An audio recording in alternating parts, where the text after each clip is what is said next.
यह सौहार्दि हो जन अधीन बंदन करे कहीं विधि जैसे पार पार ही गमन नमो नमो गुरुदेव नमो नमो गुरुदेव। सदगुरुवार चरणों में कोटि कोटि शरणमन, परंपरागत सदगुरुवार चरणों में कोटि कोटि शरणमन, वंदनीय माता जी के चरणों में कोटि कोटि शरणमन, संत प्रवैज्ञानिक चरणों में कोटि कोटि शरणमन, संत प्रवृत्तानंद पंडित महाराज चरणों में कोटि कोटि शरणमन। पटना पश्चिमी प्रमंडल के मंत्री उमेश भैया, सांबा संचालक, भोजपुर जिला के सचिव विजय चंद्र पांडे भैया, आरा मंडल के संयोजक कृष्णा भैया, आज इनके यहाँ सत्संग है, मोहन भैया, राजोस में जितने भी वरिष्ठ गुरु भाई हैं, गुरु बहन है, सबको कोटि कोटि नमन, जय सदैव बाबा।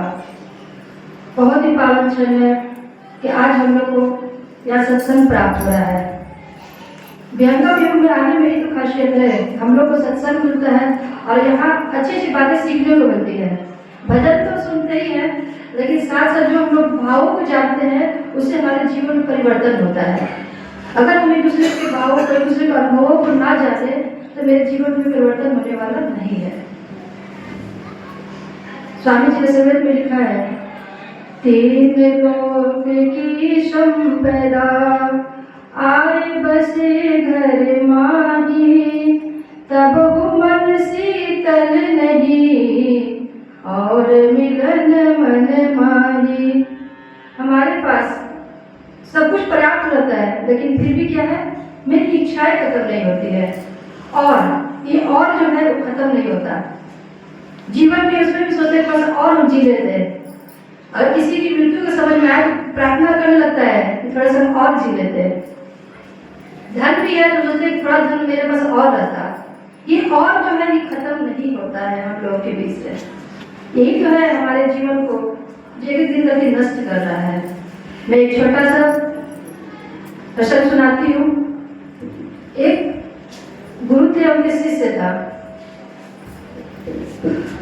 शिष्य एक दिन अपने गुरु के आश्रम से निकल के बाहर गया तो उसे एक तांत्रिक से भेंट हो गया। तांत्रिक बोला तुम क्या करते हो? बोला कि मैं गुरु का शिष्य हूँ। तो तांत्रिक बोला तुम मेरे पास भी आ जाओ। तो बोला नहीं, मैं अपने गुरु को छोड़कर नहीं आऊंगा। तांत्रिक नाराज हो गया और बोला कि तुम नहीं आओगे तो मैं तुम्हें श्राप दे दूंगा। तो कभी नहीं आया तो लास्ट में श्राप दे देता है, कहता है कि जाओ आज रात तुम्हारी मृत्यु हो जाएगी, कल का सूरज तुम नहीं देख पाओगे। अब तो डर गया, मन उदास किए अपने गुरु रामदास जी के पास गया। तो गुरु जी के पास गया, सोच रहा था तो मेरा मृत्यु निश्चित है, लेकिन गुरु के पास गया। गुरु जी से बोले पानी ला दो, ला के दिया। सोचा कि अब तो मुझे मरना ही है। शाम में उसी तरह कुछ गुरु जी कहते रहे, वो करता रहा।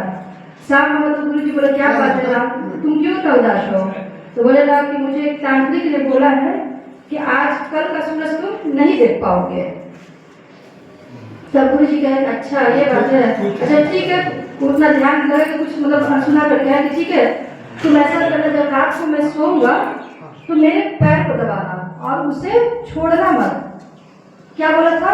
छोड़ना मत। इस बात को समझ गया। रात में जब गुरु जी के भोजन कर लिए सो गए, तब उसी से उनका क्या किया, पैर दबाने लगा। रात का पहला पहर था। उसी समय तांत्रिक के द्वारा भेजी गई महिला आई लक्ष्मी के रूप में और उसके पास सोने चांदियों से भरा हुआ पूरा रखा था। बोली कि आओ सोने चांदी ले लो। तो गुरु का जो शिष्य था बोला कि नहीं मैं नहीं आऊंगा। फिर बोली आओ ये धन सोना चांदी तुमको फिर नहीं मिल पाएगा, ले लो। वो बोला कि नहीं अगर तुमको देना है तो आगे ये दे जाओ, नहीं तो हम नहीं लेंगे।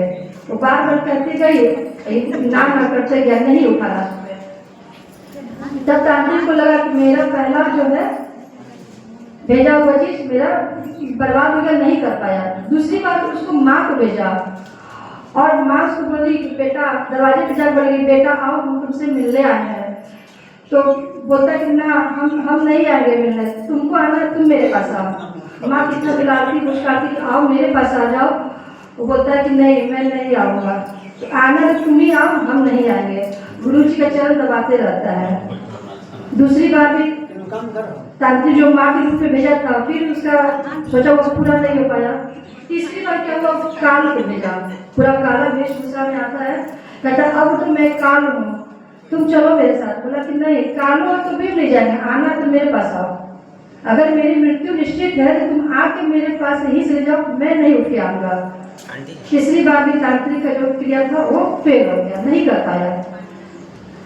सुबह हुआ तो शिष्य सोचने लगा मैं तो मरा ही नहीं, और खुश था। फिर गुरु जी बोले क्या हुआ, तो सारी रात की घटना को बताया कि स्वामी जी सुबह में मतलब 3 लोग ऐसे ऐसे करके आए, मैं आपका चरण दबा रहा था तो मुझे कुछ नहीं कर सका। इसलिए जो गुरु का चरण दबाता है उसका काल भी कुछ कर नहीं पाता है, लेकिन हम लोग क्या है नहीं कर पाते हैं। काल भी कुछ नहीं बिगाड़ेगा जो गुरु की शरण में है। काल सिर मंडराया पल पल ढूंढत दाव। काल जो है हर समय इंसान को पल पल ढूंढ रहा है अपने गले में निकलने के लिए, लेकिन हम अज्ञानी जी उस चीज को समझ नहीं पाते हैं। स्वामी जी ने हमें सेवा के लिए अपने चरणों में हमें रखा हुआ है, उन्होंने सेवा के लिए बता रखा है, सेवा करना है, सत्संग करना है, साधना करना है, उन्होंने तो हमें चरण से लगा दिया, लेकिन हमें बार बार छोड़ के भूल जाते हैं। सेवा आती है तो हम परे कर जाते हैं, बाप रे बार बार सेवा आ रहा है। साधना के टाइम पे हमारी नींद नहीं खुलती है, और सत्संग जाने में भी 10 विघ्न बाधा है। घर का थोड़ा काम कर ले, थोड़ा बिजनेस है तो दुकान देख ले, आज ऑफिस है तो छुट्टी नहीं है, तो सत्संग में कैसे जाए। बहाना तो मन ढूंढता ही है, मन जो है बहाना ढूंढता ही रहता है कि हम कैसे अच्छे कामों को न कर पाए। लेकिन हमारा तन मिला है, इस मनुष्य जीवन में जन्म लिए हैं, हमें सब कुछ करना है। छोटी सी सेवा आती है पत्रिका की, हम सोचते कि बार बार पत्रिका हर महीने आता, मैं क्यों लो।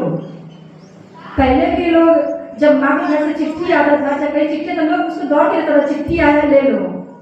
अब मोबाइल का जमाना आ गया तो चिट्ठी का कोई मोल नहीं रह गया, लोग मोबाइल से ही बात कर लिए, तुरंत पल भर में वीडियो कॉल पे देख लिया। लेकिन स्वामी जी देखिए आज उस परंपरा को जिंदा रखे हैं पत्रिका के रूप में। हमारे घर चिट्ठी के रूप में पत्रिका आती है ताकि स्वामी जी का संदेश हम लोगों को मिल सके, लेकिन उसमें भी हम लोग लेते हैं हमारा मतलब गट्टी भरोगे बनवास ले जाए, ऐसी सी भावना लाते हो, ऐसा नहीं होना चाहिए। ठीक है हम उसमें स्वामी जी के संदेश को पढ़ते हैं, क्या कार्यक्रम है, क्या